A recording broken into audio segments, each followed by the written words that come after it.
Amém. Quero ter uma breve palavra com os irmãos. A gente chega num dia desse, como hoje, o último dia do ano. Estamos aí às vésperas de um novo ano. E para a gente que vive pela fé, ou pelo menos precisávamos usar desse veículo, nós pautamos nossas vidas com um retrovisor da história. A gente sempre olha no retrovisor da história. É sempre importante a gente fazer isso. Olhar para a história é o melhor jeito de nós olharmos para o futuro, para o propósito de Deus daqui por diante. E o Juliano mencionou sobre, às vezes a gente caduca com tradições, e às vezes a gente faz isso quase que debaixo de uma cultura. E o importante é que Deus, Ele estabeleceu essa cronologia. Ele estabeleceu tempos. Ele estabeleceu semanas, meses, anos. Se Ele estabeleceu assim, nós devemos considerar como importante. Então, virarmos 2025 para 2026, certo, não é místico, mas é um ponto de inflexão. É um ponto onde nós podemos olhar o que nós vivemos esse ano e o que nós desejamos viver em Deus o ano que vem. Talvez com a mesma essência, talvez tentando procurar ser mais profundo. O norte com o nosso destino já está posto. Nós estamos caminhando para a vida eterna. Nosso caminho é seguir para o alto. Nosso caminho é um destino aonde Jesus inaugurou para nós. A gente tem planos. Deus também tem planos. E muitas vezes os nossos planos, eles não estão muito alinhados com os planos de Deus. Por vezes, são planos que às vezes nós não estamos muito nos relacionando, muito alinhado, muito conectado, ou necessariamente estamos meio que propositalmente distanciando um pouco de Deus, porque a gente tem a impressão de que Ele vai estragar tudo. Mas nós temos uma coisa que precisamos nos apegar. Os planos de Deus são planos de bem para conosco. Planos do Senhor são planos que não nos dá prejuízo. E quando a gente fala a respeito de um plano de Deus para as nossas vidas, do propósito de Deus para as nossas vidas, eu queria lembrar do que Josué disse em Josué 24. Ele fala em meio a um povo que estava inclinado a viver uma vida voltada a outros deuses. Josué disse: se porém não lhes agrada servir ao Senhor, escolham hoje a quem irão servir. Josué é o líder ali daquele momento, líder espiritual do povo de Deus. Marca ali aquele momento, mostrando para o povo as coisas não estão bem. Da forma com que está andando aí, nós conquistamos várias coisas, Deus fez muito maravilhas, sinais, milagres, mas o jeito não está bem. Se não lhes agrada servir ao Senhor, escolham hoje, se posicionam hoje. E aí vem aquela expressão de Josué emblemática. E nesse ponto da história, logo no capítulo 24 mesmo, o texto vai dizer que ele tinha 110 anos quando morreu. Então ele tinha aproximadamente perto de 100 anos. Gente, imagina, uma pessoa idosa, de quase, vamos colocar entre 100 anos, com o vigor de dizer uma coisa tão preciosa que deve estar no nosso coração. Ele disse: mas quanto a mim e a minha casa, nós serviremos ao Senhor. Nós serviremos ao Senhor. Josué percebia uma inclinação perigosa do coração de alguns daquele povo. E o alerta que ele deu era colocar a vida deles, um idoso, com coragem para dizer: com a minha idade, eu tenho vigor e vou conduzir a minha casa no temor do Senhor. Às vezes a gente perde a perspectiva, talvez coloca num ponto muito místico da coisa, ou então uma coisa muito desconsiderada do envolvimento de Deus conosco. Mas a ideia é que Josué, ele dá um brado de convicção: serviremos ao Senhor. E como é bom alguém ousado, corajoso, cheio de vigor, convicção, dizendo: eu e minha casa serviremos ao Senhor. Nós vamos traçar esse caminho. Esse é o caminho que eu e minha família vamos seguir. O compromisso de Josué era pessoal, sim, se posicionando, mas também familiar. Ele estabeleceu um padrão para ele e para sua casa, um legado de fé para gerações futuras. Nós não temos ideia quando nós nos posicionamos. Nós somos chamados para um ministério da reconciliação. Nós temos um chamado de sermos farol para aqueles que estão perdidos. Para aqueles que estão perdidos. Nós somos como que tochas humanas, passando em meio à multidão, passando em meio a esse mundo tenebroso, mostrando uma luz que só o Espírito Santo pode acender. Nós, amados, nós somos providos de uma bênção divina, de uma bênção celestial. E esse homem estava impactando gerações futuras. Imagina, olha só o que está escrito. Quantos anos não está aqui, nós estamos aqui depois disso? Até Jesus já passou 2000 anos. Quanto tempo antes ainda? E essa mensagem ecoa até hoje, influenciando gerações, influenciando pessoas.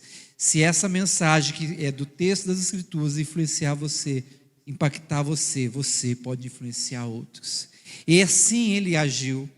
Ele compreendia que a verdadeira bênção e o propósito genuíno residiam na obediência a Deus, na adoração exclusiva ao único Criador, ao único Deus verdadeiro. Hoje, nós aqui, irmãos, nós estamos com uma paisagem diferente. A paisagem mudou, mas as batalhas são muito semelhantes, porque as batalhas desse tempo não são diferentes no sentido do objetivo, da iniciativa de quem está nos atacando. As batalhas estão sendo feitas confrontando o nosso coração, querendo conquistar o nosso coração, porque eles sabem, os inimigos de Deus sabem, se conquistar o nosso coração, conquista as nossas vidas, conquista as nossas casas. As batalhas, então, pelos nossos corações permanece a mesma. Vivemos cercados de deuses, dos deuses modernos, que competem ferozmente pela nossa atenção, para que nós possamos tirar aquilo que deveria ser a devoção a Deus, para uma atenção especial a outro Deus. Calvino mesmo já disse que nosso coração, ele é uma fábrica de ídolos. Nós de alguma forma, nós criamos determinadas imagens divinas para atender os nossos desejos. Essa é a natureza caída, é o ser humano caído. E hoje nós estamos rodeados de um materialismo que seduz com ilusão, que de alguma forma ele seduz para que a gente possa enxergar nele a felicidade enquanto nós desejamos possuir e tentamos ali, através desse possuir as coisas, desse aspecto material, nós somos iludidos que de alguma forma vamos ter sucesso a qualquer custo. Nós queremos sucesso, nós queremos vida boa, nós queremos conforto, nós não queremos uma vida exaustiva. Mas o interessante é que enquanto nós estamos procurando esse tipo de vida, nós nos exaurimos. Nós nos fragmentamos. E de repente, nós que fomos feitos para uma coisa só, de repente estamos cheios de tentáculos na nossa alma, se apegando em muitas e tantas coisas. A fama, a aprovação social, agora com as redes digitais, nos leva a buscar a validação, e o pior, é validação de fontes, são fontes vazias. A autossuficiência que nos faz crer que podemos viver sem depender de Deus. E não é difícil de constatar isso na vida de cada um de nós. Nos pequenos momentos da nossa vida, se é que nós paramos para refletir, nós vamos perceber um certo distanciamento. Haja vista que o próprio profeta Davi, o rei Davi, disse para faz-me voltar à alegria da salvação. Muitas vezes nós nos distanciamos daquilo que realmente nos alegra e buscamos felicidade vazia. Esses são os ídolos silenciosos do nosso tempo, que promovem liberdade, mas entregam, que prometem liberdade, mas entregam escravidão. Que prometem plenitude, mas deixam um vazio profundo. Mas o Senhor nos chama para algo infinitamente maior. Esse é o nosso Deus. O propósito divino para cada um de nós é uma vida abundante e plena. Não se engane, centrada nele. Servir a Deus não é um fardo,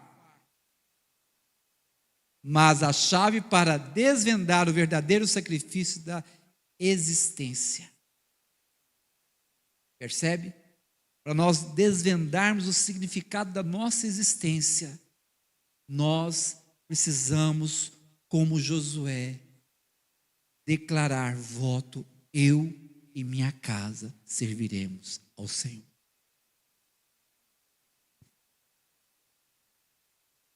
Como é que é servir ao Senhor? É ser sal. É ser sal nessa terra. É ser luz no mundo, como está escrito em Mateus 5. Impactando gerações com amor verdadeiro, com a verdade de Cristo. É encontrar alegria no serviço, na entrega para a vida do outro. É na paz, na entrega. É a esperança inabalável, mesmo em meio a tempestade ou as tempestades. Esse ano que nos avizinha, está logo aí, 2026, que a declaração de Josué possa ser a minha e a sua. Que você, que eu, que a minha casa e a sua casa escolham conscientemente, diariamente, servir ao Senhor. Não se deixe levar pelas correntes desse mundo. Permaneça firme na palavra. Busque a presença de Deus em oração. Viva em comunhão com os irmãos. Confie que aquele que começou a boa obra em você é fiel para completá-la. Ele fortalecerá para resistir às tentações e nos guiará a cada passo. Precisamos ter uma convicção de que a nossa conexão com Deus é pessoal. Pense nisso. Como que eu posso me conectar a alguém que é uma pessoa? Eu preciso me atentar a isso. Qual que é a sua experiência de conexão com uma pessoa? O filho com o pai?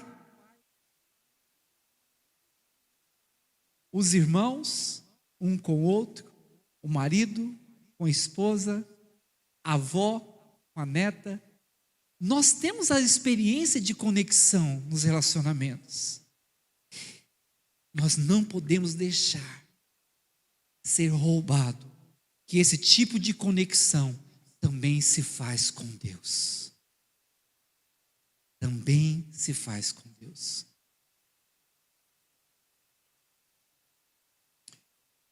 Que nesse ano de 2026 seja um tempo de renovação, de votos. Como é importante isso, amados. Às vezes a gente acha que voto é uma coisa rigorosamente religiosa. E o voto é você dando uma palavra de que você está disposto. Olha o voto de Josué: eu e minha casa serviremos ao Senhor. Nós precisamos renovar os nossos votos. Precisamos renovar nossos votos. De decisões firmes e de uma vida que glorifique o nome do Senhor Jesus. Como é difícil hoje nós fazermos votos. Não sei quantos vocês já tiveram essa experiência, mas do lado de cá, quando eu vou chamar alguém para fazer voto, a pessoa ela tem um tipo de constrangimento, ela tem um tipo de inquietação, de desconforto em lidar com estabelecer um voto. Fazer voto para as pessoas hoje é muito difícil. Talvez por isso os casamentos estão tão sem a dinâmica correta. Porque votos são feitos por pessoas que querem amadurecer. E amadurecer dói. Amadurecer traz uma sensação de fracasso, de fraqueza. E aí o que a gente quer? Dar um passo, ou até mesmo dois, e se der tempo eu viro de uma vez e corro de voto. Eu não quero dar voto, eu não quero fazer voto. Mas nós estamos aqui para renovar os nossos votos com o Senhor. Se até aqui houve fidelidade das nossas vidas com o Senhor, nós renovamos mais um ano. Nós renovamos com mais profundidade. Nós renovamos com uma perspectiva mais alta. Nós renovamos querendo subir o próximo nível, o próximo patamar. Nós renovamos querendo cavar para encontrar outra ou mais pedras preciosas. Nós renovamos nossos votos aqui neste lugar. Avancemos, meus irmãos, com coragem. Lembra de Paulo falando para Timóteo, que o Senhor chama pessoas a terem coragem. Coragem.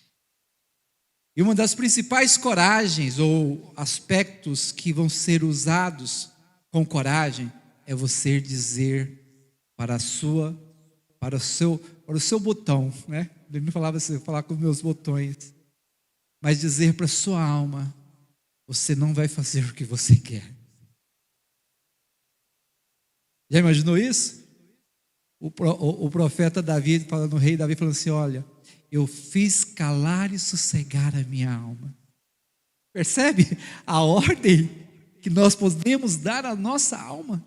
Que é a grande vilã, a precursora dos nossos desejos, né? Do nosso esfrega nas vontades, no que está sendo muito em voga hoje, nas dopaminas da vida. Nós precisamos dizer à nossa alma: você não vai fazer o que você quer. E para isso a gente precisa tratar a nossa alma bem, né? O salmista fala assim: ô minha alma, por que você está tão... Por que você está triste? Por que você está tão assim? Percebe, amados? A gente tem um tipo de movimento dentro da gente que nós precisamos ter domínio próprio. Precisamos ter uma condição de levarmos nossa vida avante, adiante, para onde o Senhor quer nos levar. Com coragem, avancemos, meus irmãos, com coragem e fé, sabendo que o nosso propósito está em Deus e Ele está conosco. Hebreus 10, 38, 39, olha o que diz aqui. Aqui o Senhor falando, né, de alguma forma falando aqui para o povo, né, através da Escritura, ele fala assim: todavia o meu justo viverá pela fé. O meu justo viverá pela fé. Olha depois disso. Se retroceder, olha só. Se retroceder. Nesse púlpito aqui, certa vez o Wilson, algumas vezes ele disse assim: olha, na fé cristã, ou você anda para frente, ou anda para trás. Não tem como você ficar numa posição neutra. E aqui o texto diz: se retroceder, nele não compraz a minha alma. Olha o que o Senhor está dizendo. Se você recuar da fé, se você recuar, eu deixo de ter prazer em você. Isso não está no Velho Testamento, amados. Isso está no Novo Testamento. Porque tem essa mentalidade de hoje, né? Porque pela graça a gente, né? O Senhor, Ele me ama acima de todas as coisas, independente do que eu faço, do que eu sou. Mas olha o texto que diz: se retroceder, não tenho prazer na minha alma por você. Mas aí o autor aos Hebreus vai dizer o seguinte, também é uma palavra de encorajamento. Nós, porém, não somos dos que retrocedem para a perdição. Somos, entretanto, da fé para a conservação da alma. Nós temos um estigma. Nós temos nós somos um símbolo. Nós somos uma obra em andamento. E nós estamos aqui, nesse momento, procurando mirar o alvo para nós darmos continuidade na nossa vida cristã. Diante desse encorajamento, irmãos, aqui eu quero propor alguns pontos para nós orarmos aqui. E Quero que os irmãos fiquem atentos, porque nós vamos fazer uma dinâmica. Nós vamos levantar, e nós vamos orar, e nós vamos orar uns pelos outros, e nós vamos nos colocar diante de Deus, e nós vamos ajudar uns aos outros a fazer esse voto. Nós vamos nos reunir como família, e nós vamos dizer ao Senhor: eis-nos aqui, usa-nos em 2026, usa-nos mais, quero te agradar mais, quero estar mais contigo, quero aumentar o meu tempo de devoção contigo, eu quero sair dos meus 15 para os 30 minutos. Comece a declarar o seu amor para o Senhor e dizer que você quer ficar mais próximo dEle. Eu quero propor aqui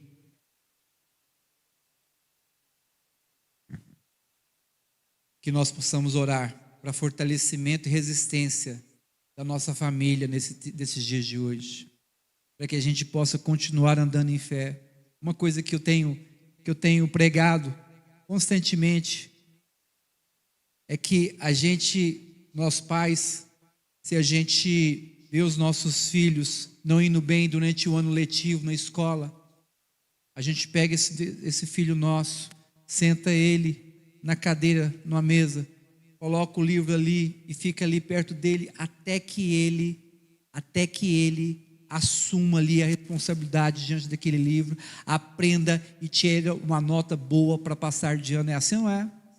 Qual o pai que não faz isso?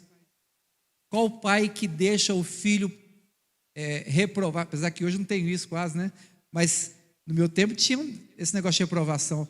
Qual o pai que, vendo o filho reprovar, tirando nota vermelha, não vai chegar nesse filho e dizer assim: filho, senta aqui, e você não vai sair, não vai ter televisão, não vai ter celular, não vai ver videogame, não vai ter nada, enquanto você não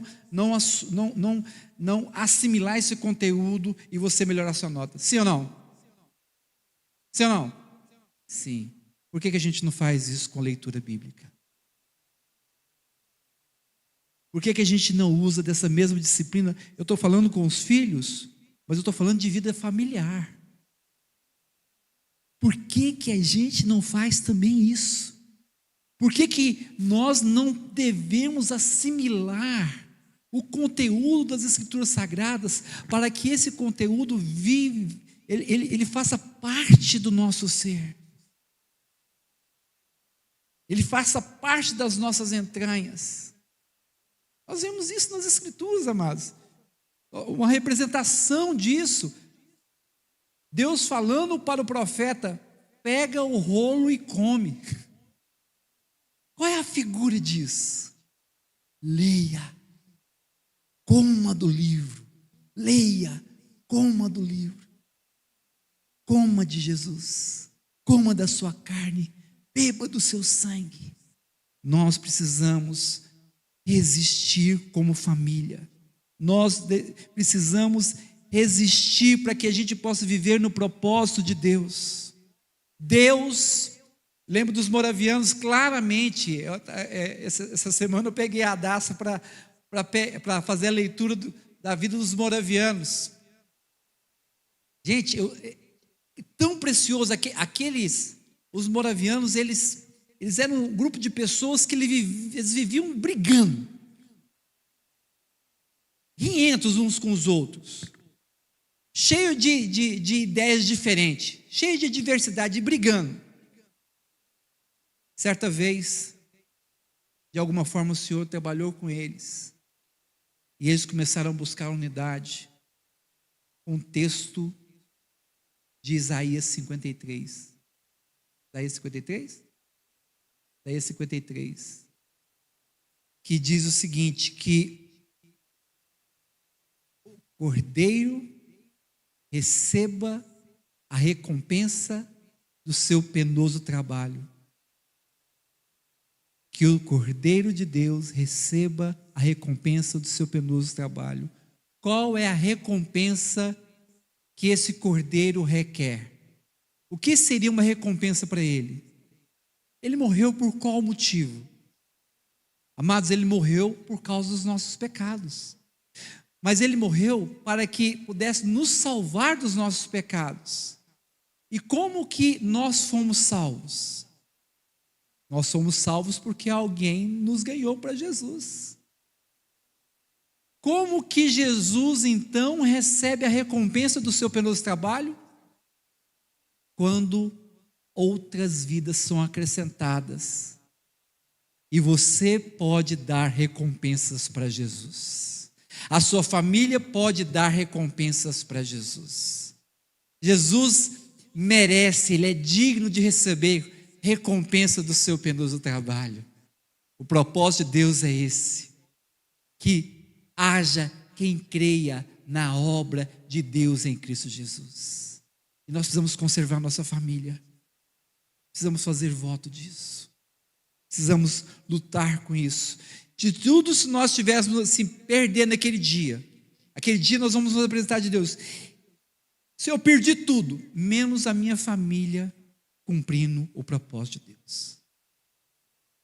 Cheguei sem nada, igual Jó. Ó, nu eu vim, nu eu voltei. Bendito seja o nome do Senhor. Chegou lá nu, quebrado, sem nada. Mas a sua família está inteira, vivendo o propósito de Deus, levando outras pessoas para Cristo. Esse é o plano eterno. Esse é o plano que Deus tem para cada um de nós. E por isso nós precisamos lutar. Que seja um 2026 em que eu e você sejamos tochas vivas, iluminando vidas que estão distantes do Senhor. Amém?